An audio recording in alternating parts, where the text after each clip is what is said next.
Proyekto Helmo.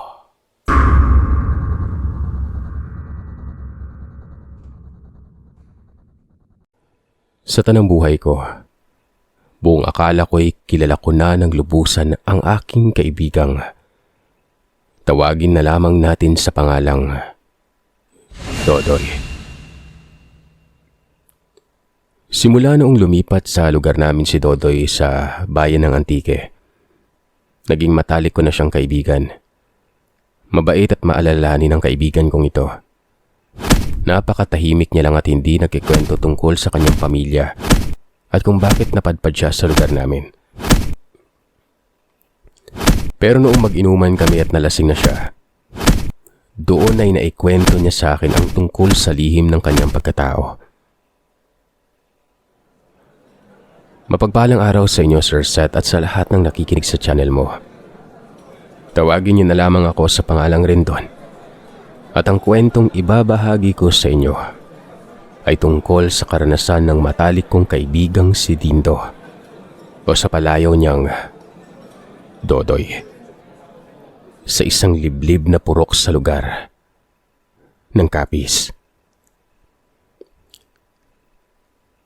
Gaya ng mga listeners nyo na iba, hindi ko po talaga gustong na siraan ang lugar na yon.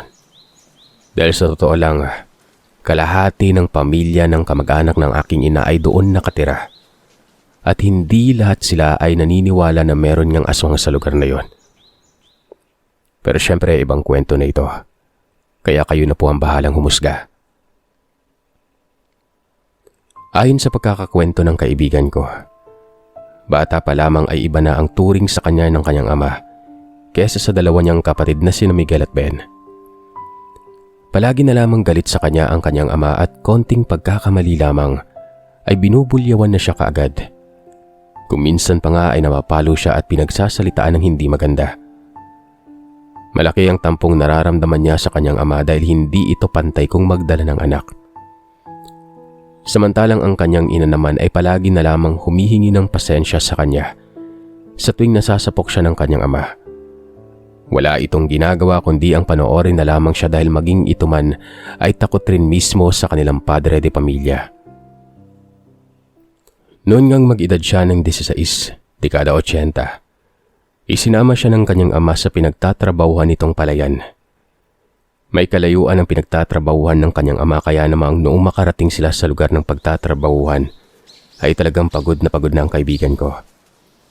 Ikaw ba naman, pagbuhati na maraming kagamitan papunta sa trabaho, di ba?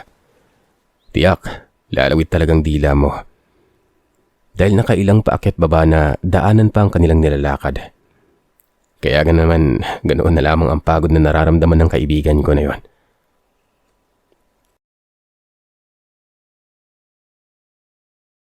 Ano ba yan, Doy?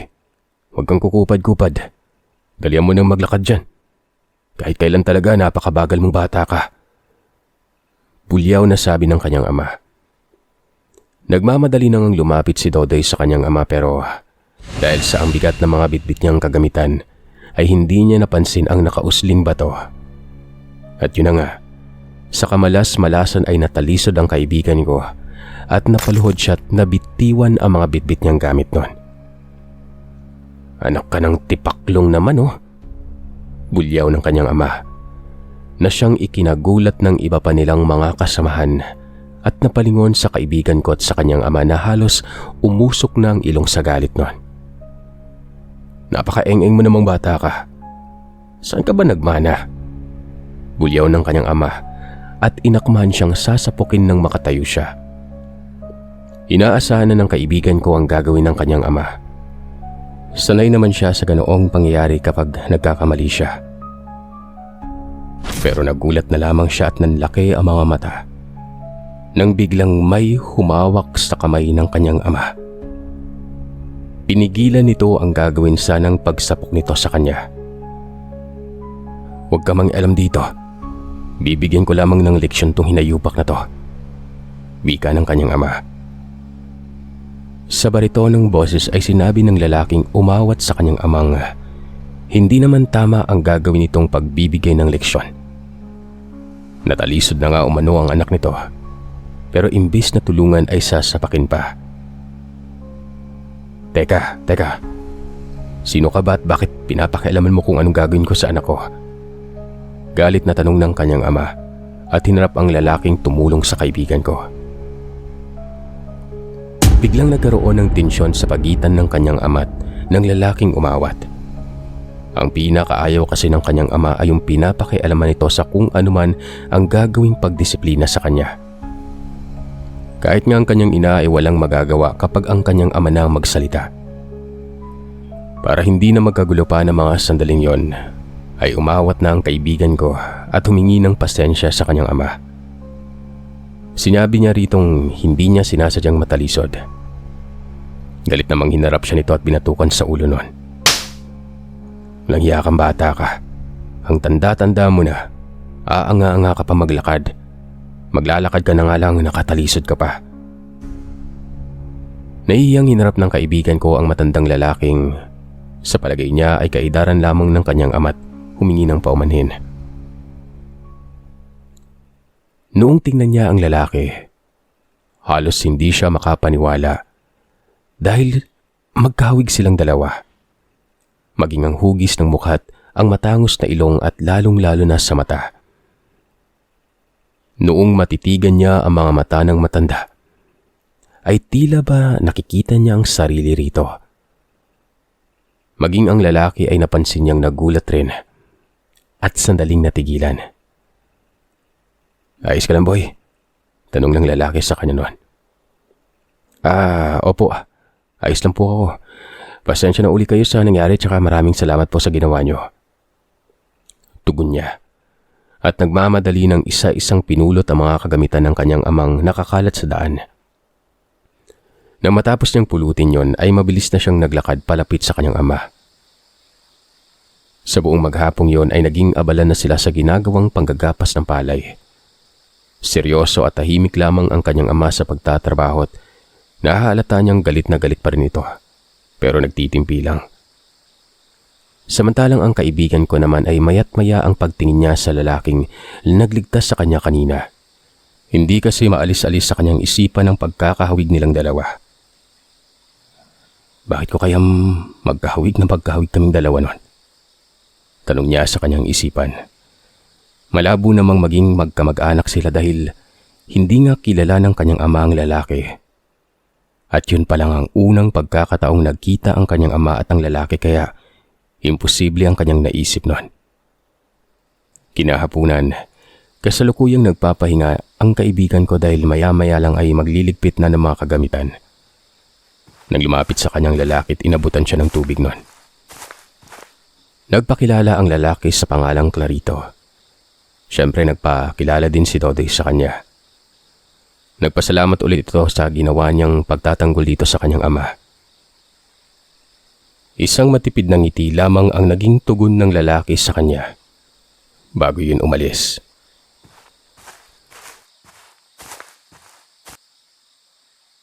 Nung makauwi na sila ay grabe ang galit na inabot ng kaibigan ko sa kanyang ama. Halos hindi na siya makahinga dahil sa pambubugbog na ginawa nito sa kanya. Panay ang pagsalag ng mga kamay at pagmamakaawa ang ginawa niya. Matigil lamang ang ginagawang pambubugbog sa kanya ng kanyang ama nun.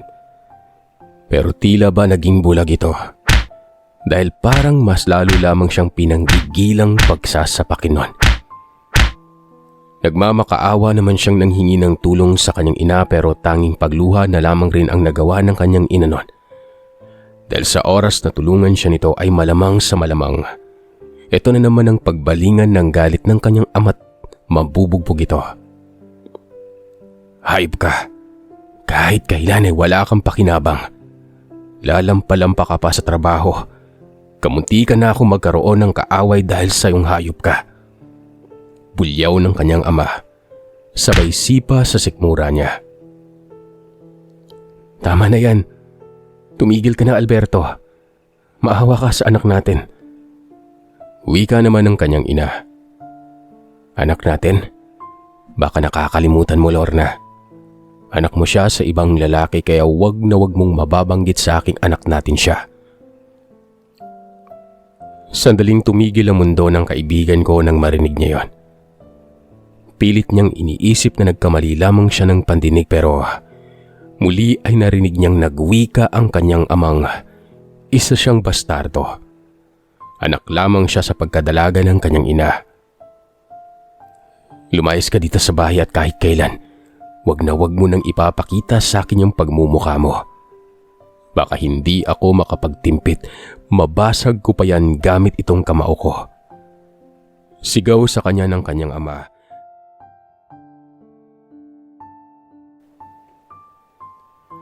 Tanging pag-iyak na lamang ang nagawa niya nang makaalis na ang kanyang ama. Marahan namang lumapit sa kanya ang kanyang ina at nangangatog ang mga kamay nitong niyakap siya at humingi ng kapatawaran.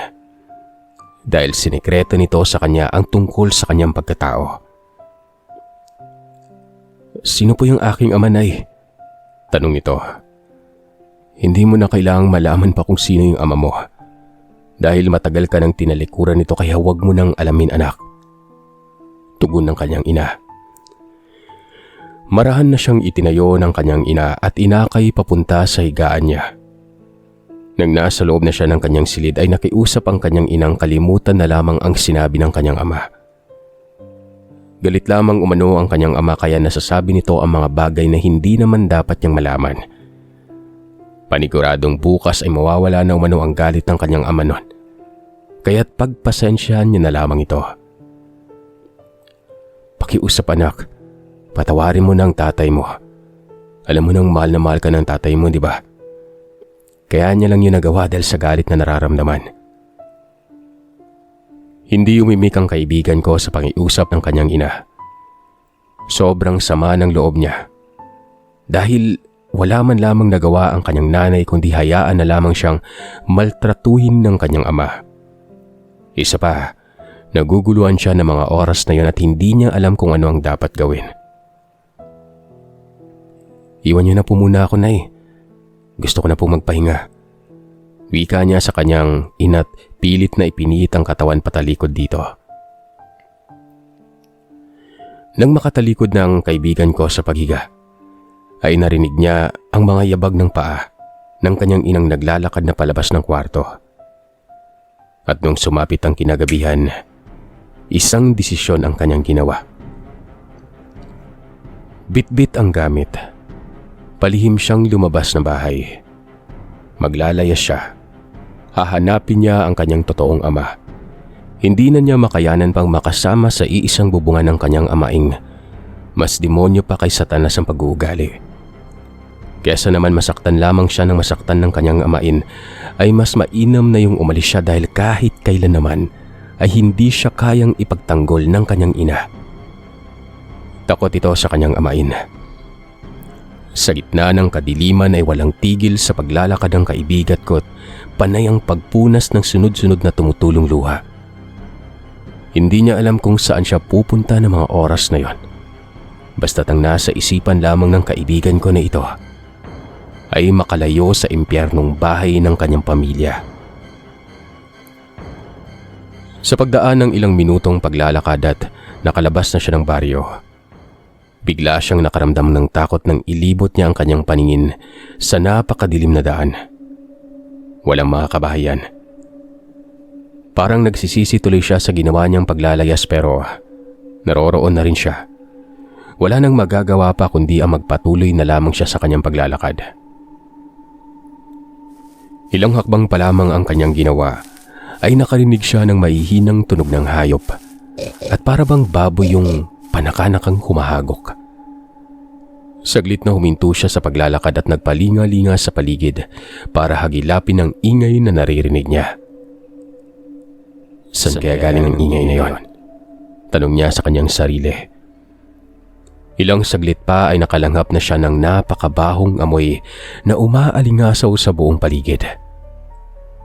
Para yung amoy ng dumi ng baboy na hindi nalinis ng ilang linggo sa kulungan. Panay ang dura niya sa lupa dahil sa napakabahong amoy na yon.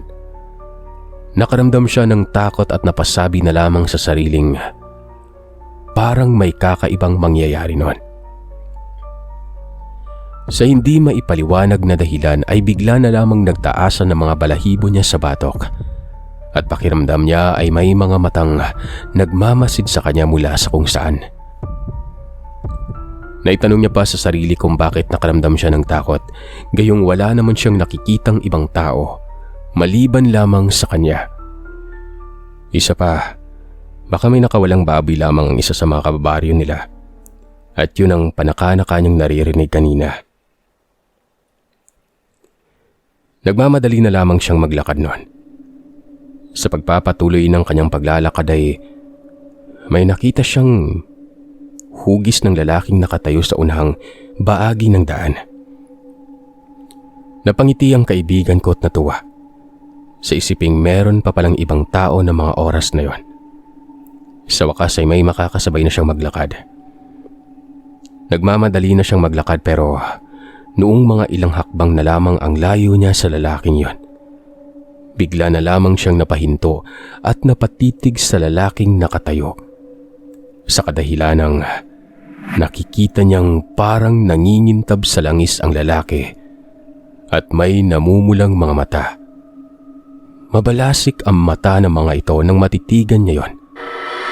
Sisigaw na saan siya at tatakbo pabalik pero sa isang kurap lang ng mga mata niya, para ba siyang namamalikmata? Dahil sa biglang naging normal ang anyo ng lalaking nakita niya at nakilala niya ito bigla. Mang Clarito? Ikaw ba yan? Kinakabahang tanong niya. Odoy, ako nga to.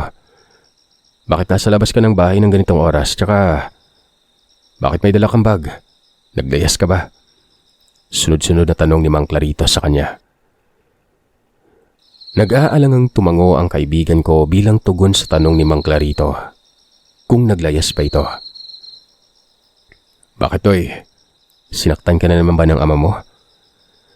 Mababakas sa himig ng boses ni Mang Clarito ang pag-aalala. Muling tumango ang kaibigan ko at ikinwento dito ang lahat ng nangyari noon. Naawa naman sa kanya si Mang Clarito, lalo na noong makitang marami siyang pasa sa katawan. Kaya't inalok siya nito na kung gusto niya ba ay sa bahay na lamang raw muna siya nito pansamantalang manuluyan. Talaga po? Ayos lang po bang sa bahay niyo ako makikitira? Tila ba nabuhayan ng loob ang kaibigan ko nang marinig niya ang alok ni Mang Clarito sa kanya. Ay naman sa matanda. Wala naman umanong problema gawa ng siya lamang mag-isang nakatira sa bahay na yon. Kaya kahit anong oras namang gustuin ay pwede siyang manuluyan dito at ayos lamang sa kanya. Masayang nagpasalamat ang kaibigan ko sa taong kahit bago niya pa lamang nakilala ay magaan na ang loob niya. Mabait rin ito sa kanya at pakiramdam niya ay hindi naman kaplastikan ang pakikitungo nito sa kanya noon. Nga pala, Mang Clarito, matanong ko lang po, ano po yung ginagawa ninyo sa tabi ng kalsada kanina? Tanong nito noong maglakad na sila papasok sa isang purok na may kalayuan na sa baryong tinitira ng kanyang pamilya. Saglit na uminto si Mang Clarito at parabang nag-iisip ito na maisasagot sa kanya.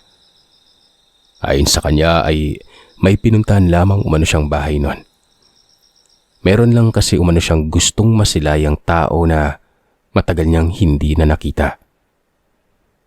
Malungkot umano ang boses ni Mang Clarito. Tinanong naman ni Doy kung nakita niya ba yung taong sinasabi niya. Oo naman ito pero sa malayo lamang umano. Hindi kasi siya pwedeng magpakita sa kanya. Umiral naman ang pagkamatanungin ng kaibigan ko at tinanong niya nga si Mang Clarito kung bakit hindi niya nilapitan ang taong sinasabi niyang matagal na niyang gustong makita. Sumagot naman ang lalaki at nagsabing may ibang pamilya na umano ang taong matagal niya nang gustong makitang yon. At ayaw niya makasira kaya hanggang tanaw na lamang mula sa hindi kalayuan ang ginawa nito. Naramdaman ng kaibigan ko ang kalungkutan sa boses ng taong tumulong sa kanya. Kaya naman ay tumahimik na siya at hindi na nagtanong pa.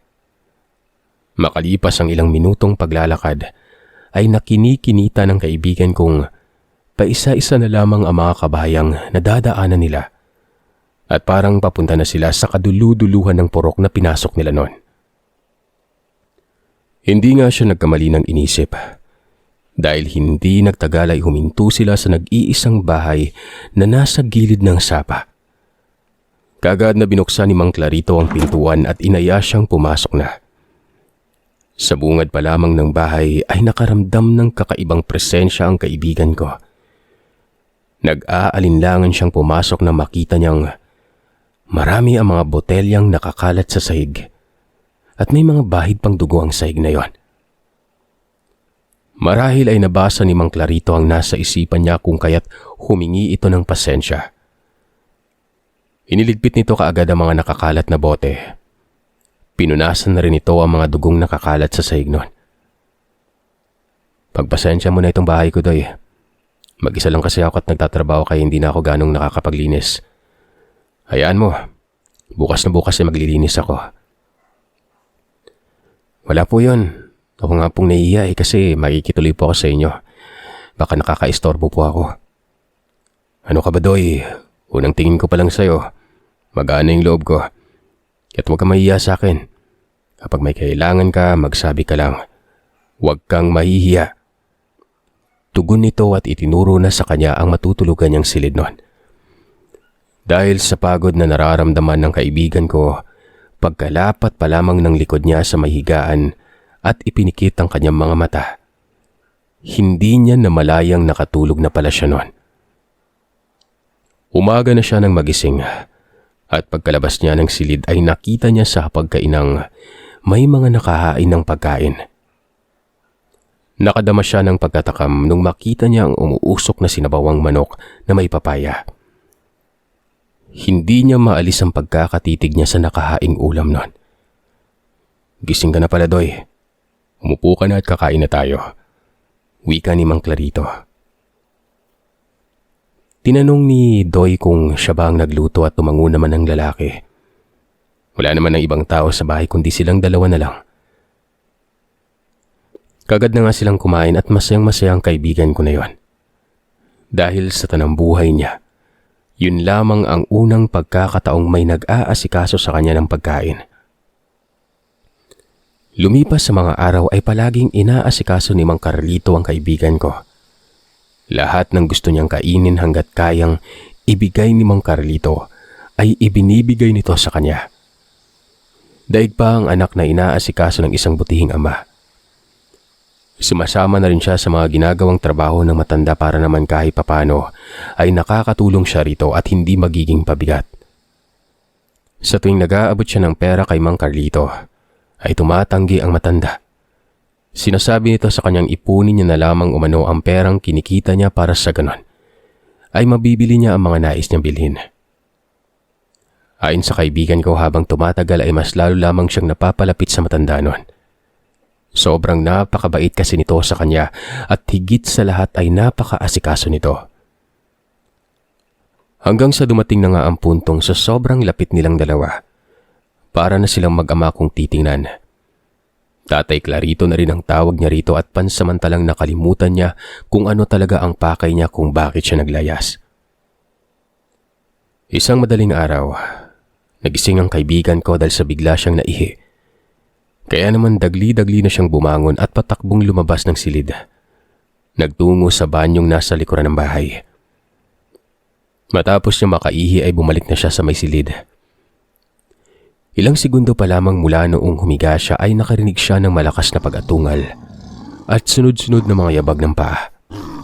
Naaakalain mong nagmamadaling tumakbo papunta sa gilid ng bahay. Napabalikwas siya ng bangon at nakiramdam sa buong paligid nun. Teka, nasaan nga pala si Tatay Clarito? Tanong niya sa kanyang isipan nang maalalang hindi niya nakita sa mahabang upuang tinutulugan sa maliit na sala ang matandang si Tatay Clarito nung lumabas siya ng bahay para magbanyo. Simula kasi nung dumating siya ay ipinaubaya na sa kanya ni Tatay Clarito ang silid nitong tinutulugan at sa mahabang upuan na lamang natutulog ang matandang yon. Akmang tatayo na sana siya nang marinig niyang bumukas ang pintuan at ang kasunod nun, umubo ng 2 beses si Tatay Clarito. Naisip niya na lamang na baka hindi niya nalang napansin kaninang lumabas ng bahay ang matanda. Dahil sa nakaramdam na naman siya ng antok ay muli na siyang humiganon at natulog na. Kinaumagahan, nagisnan niyang nakahiga lamang ang matanda at parang may dinaramdam ito. Nag-aalala siyang nilapitan ito at tinanong kung ano ang nangyari. Nasipat niyang may sugat ang braso nito. "Tay, bakit may sugat kayo sa braso? Parang wala naman po akong nakitang sugat yan sa braso niyo kahapon Tanong niya. "Wala ito, Doy. Nadulas lamang ako kagabi. Madilim na kasi kaya nasugatan ako." Ganun po ba? Sige po. Ako na ang magluluto ng agahan." Wala silang trabaho ng araw na yon kung kaya't maghapon lamang na nagpapahinga ang matanda. Samantalang ang kaibigan ko naman ay nilinis niya ang buong paligid ng bahay, maging ang bakuran. Nung sumapit ang kinahaponan ay nagulantang na lamang ang kaibigan ko. Nang biglang may dalawang kalalakihan ang sumugod sa bahay. Kasalukuyan siyang nagsisiga ng mga tuyong dahon sa bakuran ng bahay nang biglang pinagtataga ng dalawang lalaki ang nakabakod na kawayan. "O ikaw, nasaan ang tatay mo? Ilabas mo ang aswang mong ama." Inaswang niya yung asawa ko at pinatay niya ang sanggol na nasa sinapupunan nito. Galit at nagsisisigaw na wika sa kanya ng lalaki. Dinuro-duro pa siya gamit ang itak. Natakot ang kaibigan ko sa kapangasang ginawa ng dalawang kalalakihan pero hindi siya nagpahalata sa dalawa. "Sandali lang po. Ano po yung pinagsasasabi ninyong aswang si Tatay Clarito? Hindi ho siya aswang. Wala siyang pinatay o sinaktang tao." "Ponyemas, ilabas mo yung ama mo. Kung ayaw mong pumasok kami riyan at tadtarin kayong mag-ama ng pinong-pino." Pagbabanta ng lalaki at halata sa sarili nito ang panggigigil. Sumabat ang isa pang lalaki at nagsabing kung ayaw niyang madamay ay tawagin niya ang kanyang ama at palabasin ng magkaalaman na. Batid ng kaibigan kong sa oras na tawagin niya ang matanda at palalabasin ito ng bahay, siguradong magkakagulo at hindi niya yun mapipigilan. Dahil kitang-kita niya sa kilos ng dalawang lalaking nang gigigil ang mga ito sa galit at naghihintay lamang sa paglabas ng kanyang itinuturing na ama. Sinabi niya na lamang sa dalawang lalaki na yon na wala yung kanyang Tatay Clarito. Umalis ito at bukas pang uwi dahil may trabahong inaasikaso. "Kung hindi kayo aalis, pupunta ako sa barangay at irereklamo ko kayo.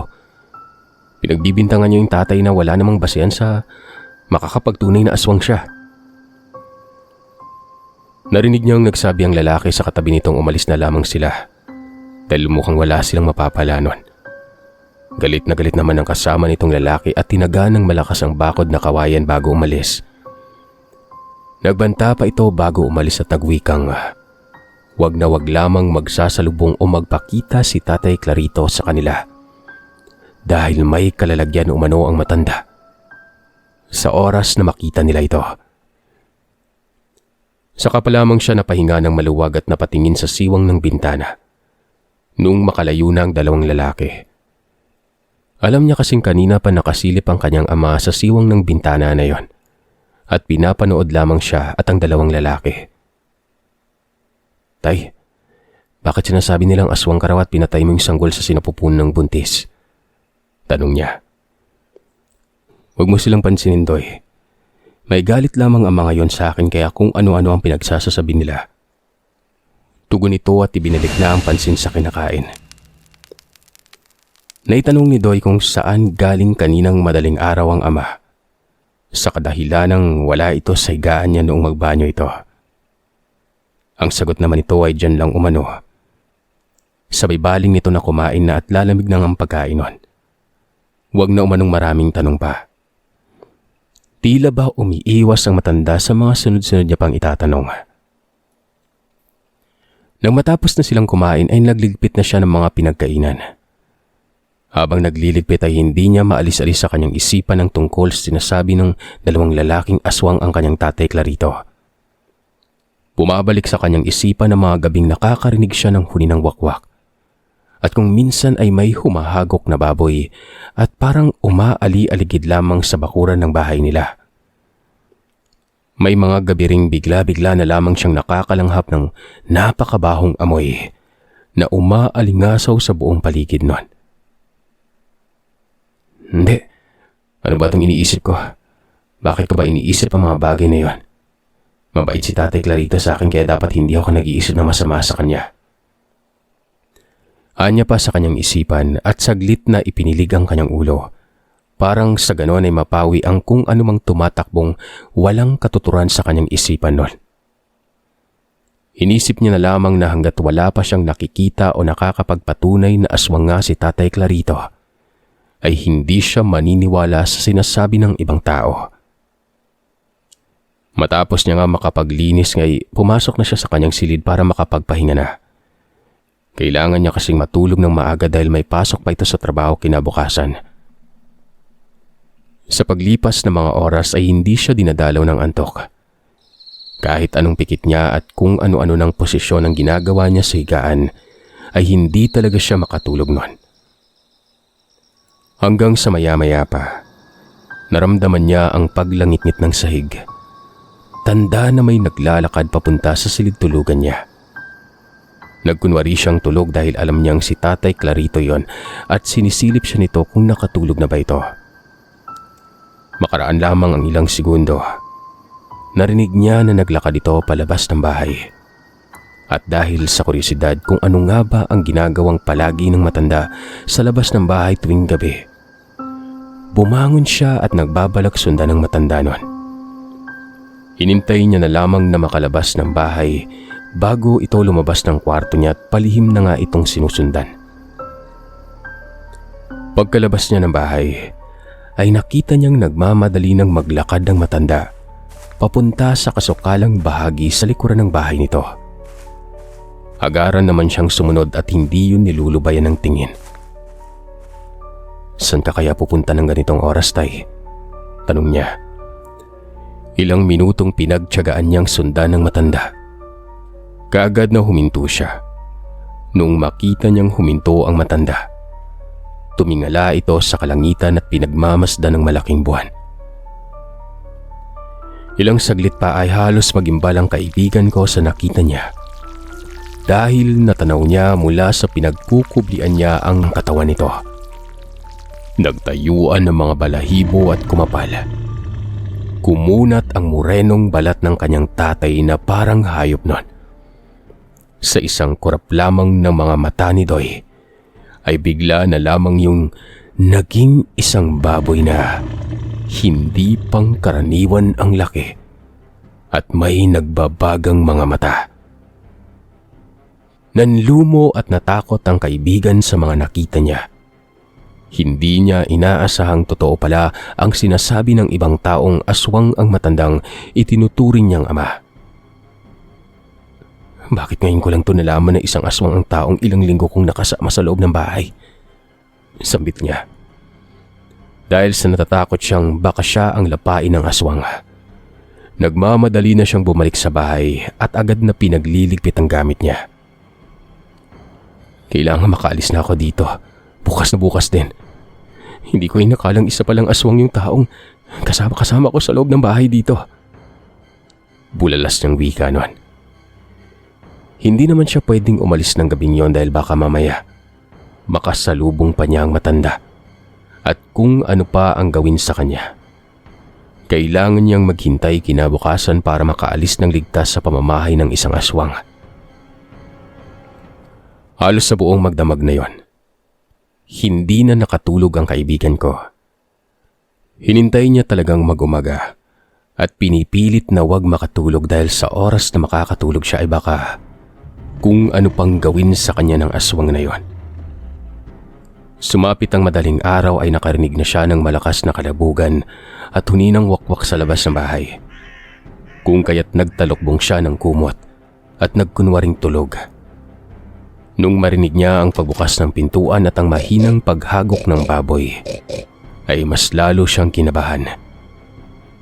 Sa isip-isip niya, Kaya pala gabi-gabi siyang nakakarinig ng baboy dahil mismong kasama niya sa bahay ang siyang nilalang na nagbabalat kayo.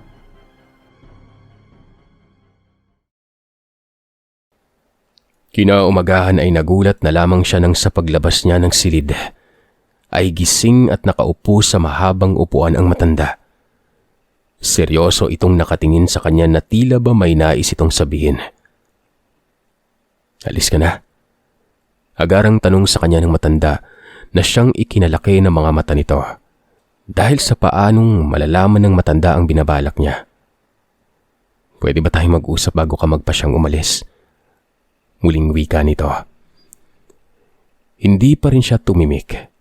Tahimik lamang siyang naupo matapos magtimplan ng kape. Ilang segundo munang nanatili ang katahimikan sa kanilang dalawa bago magsalita ang matandang yon. Ano po yung pag-uusapan natin? Kinakabahang tanong ni Doy dahil baka bigla na lamang magalit sa kanya si Tatay Carlito at lapain na lamang siya bigla. Sa mahinahong boses ay sinabi nitong pag-uusapan nila ang tungkol sa totoo niyang ama. Habang pinapakinggan niya ang sinasabi ng matanda, ay nagulat siya nang banggitin nito ang buong pangalan ng kanyang ina. At ang mas ikinagulat niya pa ay noong sabihin ng matandang ang binabanggit nitong taong palihim na tinatanaw mula sa malayo ay ang ina ni Doy. Dati umanong magkasintahan ang kanyang ina at si Tatay Clarito. At kaya siya umalis noon dahil naghahanap siya ng lunas kung papanong alisin sa kanyang katawan ang pagiging aswang o ang pagiging isang awok. Ayon pa kay Tatay Clarito, hindi niya alam na nagdadalang tao na pala ang ina ng kaibigan ko nung umalis siya. Hindi niya ito naamoy. Kung alam niya lang sana ay hindi niya na lamang iniwan ito at sana'y naging matapang siya't na natili sa tabi ng kanyang ina. Naging duwag kasi siya umano noon dahil natatakot siyang baka husgahan siya ng mga tao o kaya naman ay katakutan siya ng ina ni Dodoy. Kung kaya't mas pinili niya na lamang magpakalayo-layo pansamantala para maghanap ng lunas ng pagiging aswang nito. Pero ilang taon na ang lumipas at magpasa hanggang nun ay wala siyang makitang tao o albularyong makakatulong sa kanyang kalagayan. At noon ngang bumalik siya sa baryo kung saan niya iniwan ng ina ng kaibigan ko ay nakita niyang may asawa na ito at may mga anak na. Kailan niya lang nalaman na anak niya ang kaibigan ko dahil noong makita niya umano si Dodoy sa palayan. Bigla siyang kinutubang may ugnayan silang dalawa. Kung kaya't palihim niyang sinundan ng kaibigan ko hanggang sa makauwi sa bahay nun. Doon nga ay narinig ni Tatay Clarito ang lahat-lahat. Gusto niya sanang upakan ng taong nanakit sa kanyang anak kaya nga lang wala siyang magawa ng hapong yun dahil hindi siya pwedeng magpakita. Dahil magugulo lamang ang pamilya ng kaibigan niya. Noon ngang nalaman niyang maglalayas ang kaibigan ko ay inabangan niya ito kung saan dadaan dahil nasisiguro niyang wala itong mapupuntahan at baka mapahamak lamang ito sa daan nun. Matapos ihayag ni Tatay Clarito sa kaibigan ko ang tungkol sa ugnayan nilang dalawa, ay hindi maiwasang magalit ng kaibigan ko dahil pakiramdam niya, niloko siya ng taong pinagkakatiwalaan niya noon. Hindi naman sumuko sa paghingi ng tawad si Tatay Clarito sa kanya. Sinusuyo niya ito. Hindi niya umano gustong ilihim sa kanyang anak na siya yung ama kaya lang natatakot ito na baka kamuhian siya sa mga oras na malaman niya ang totoong pagkatao niya. Sinabi pa nitong hindi siya nito pipigilan kung sakaling aalis man pero sana'y tanggapin niya umano ang ibibigay nitong inipong pera. Nang sa ganon ay may pang-umpisa ito kung saan man siya lugar mapadpad nun. Nakiusap ito sa anak niya na mas mapapanatag ito kung tatanggapin niya yung pera na yon. Nung una ay ayaw pa sanang tanggapin ang perang ibibigay nito sa kanya pero hindi kalaunan. Tinanggap niya na lamang dahil naisip niyang kakaunti lang ang naipon niyang pera nun.